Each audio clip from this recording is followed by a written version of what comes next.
Halo, selamat datang. Pernah kepikiran nggak gimana caranya ngebangun, nguji, atau bahkan ngerusakin jaringan komputer tanpa ada risiko apa-apa? Nah, kali ini kita bakal ngulik dunia lab jaringan virtual, semacam taman bermain digital yang super aman buat para insinyur jaringan. Yuk kita mulai? Nah, ini nih dia nih pertanyaan intinya. Mau Anda itu mahasiswa, profesional, atau cuma sekedar hobi, beli rak penuh router sama switch itu kan mahal banget. Untungnya, ada cara yang jauh lebih cerdas dan lebih asik. Oke, ini dia agenda kita. Pertama, kita bakal jawab pertanyaan paling dasar, kenapa sih kita butuh lab virtual? Terus, kita bedah tuntas bedanya simulasi sama emulasi. Habis itu, kita bandingin jagoan-jagoan utamanya, kita lihat salah satunya beraksi di proyek yang keren banget, dan yang paling penting, kita bantu Anda nemuin mana alat yang paling cocok buat Anda. Jadi, kenapa lab virtual ini penting banget? Gampangnya gini, ini tuh sandbox pribadi Anda. Sebuah lingkungan aman tempat Anda bisa bebas bereksperimen, belajar dari kesalahan, dan nyobain konfigurasi paling gila sekalipun tanpa perlu takut ngerusak jaringan kantor yang lagi jalan. Coba deh bayangin perangkat fisik. Udah harganya mahal, ada resiko gede banget kalau kita salah konfigurasi di jaringan yang beneran, belum lagi mikirin tempat dan tagihan listriknya. Semua ini jadi penghalang besar, apalagi buat yang baru mau belajar. Nah, lab virtual datang buat ngilangin semua hambatan itu. Sekarang, kita masuk ke bagian yang serius nih, tapi penting banget. Anda pasti sering dengar istilah simulasi dan emulasi. Keduanya sering banget dianggap sama, padahal beda jauh. Paham bedanya ini jadi kunci buat milih alat yang pas. Gini deh cara gampangnya. Anggap aja simulasi itu kayak main game simulator pesawat. Kita bisa ngerasain sensasi terbang, tapi itu kan bukan pesawat beneran ya. Nah, kalau emulasi, itu udah beda level. Itu kayak kita ngejalanin software asli dari kokpit pesawatnya langsung di komputer kita. Setiap tombol, setiap sistem, berfungsi persis plek-ketiplek sama aslinya. Beda banget kan rasanya? Kita bahas simulasi dulu. Contoh paling terkenalnya ya, Cisco Packet Tracer.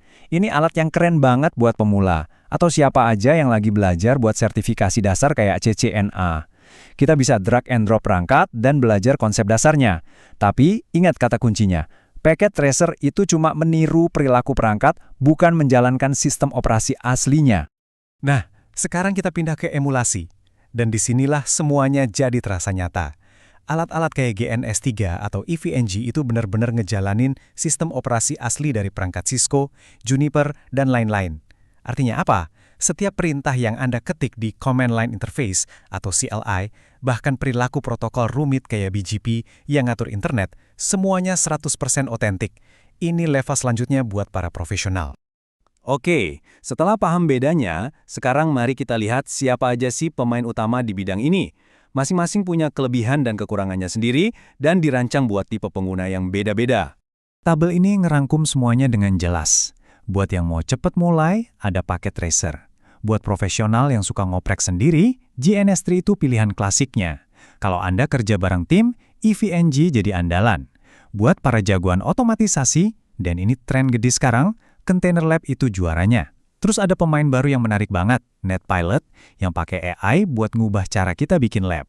Kalau Anda tipe orang yang suka ngebangun semuanya dari nol dan pengen punya kontrol penuh, GNS3 itu pilihan yang udah terbukti.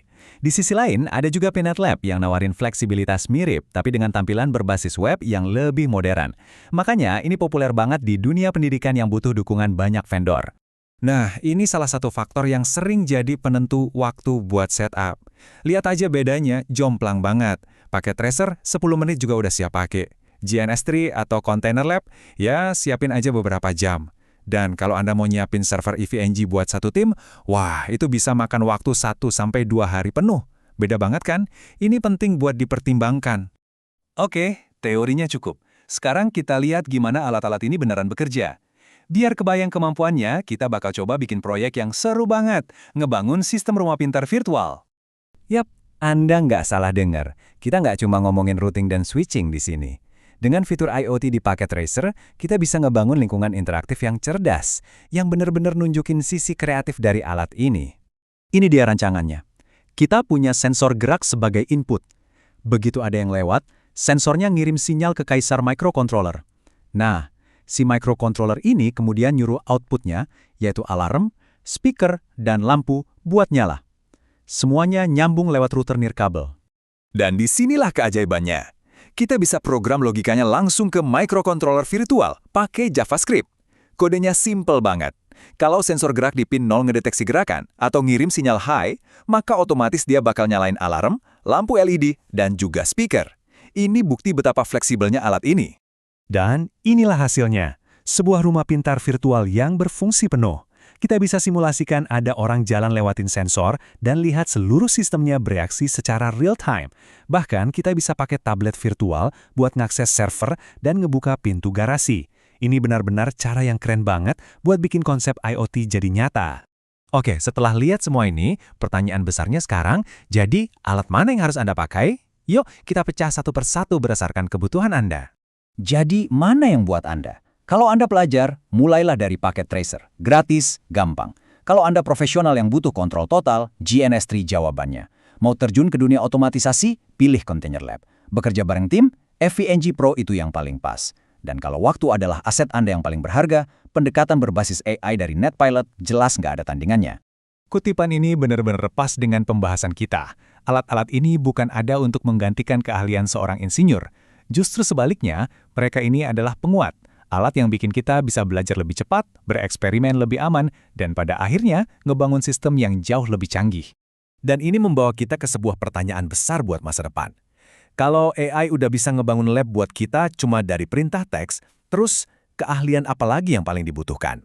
Mungkin fokus kita bakal geser dari konfigurasi manual ke desain arsitektur, otomatisasi, dan pemecahan masalah yang jauh lebih kompleks. Sebuah pemikiran buat kita bawa pulang. Terima kasih sudah menyimak.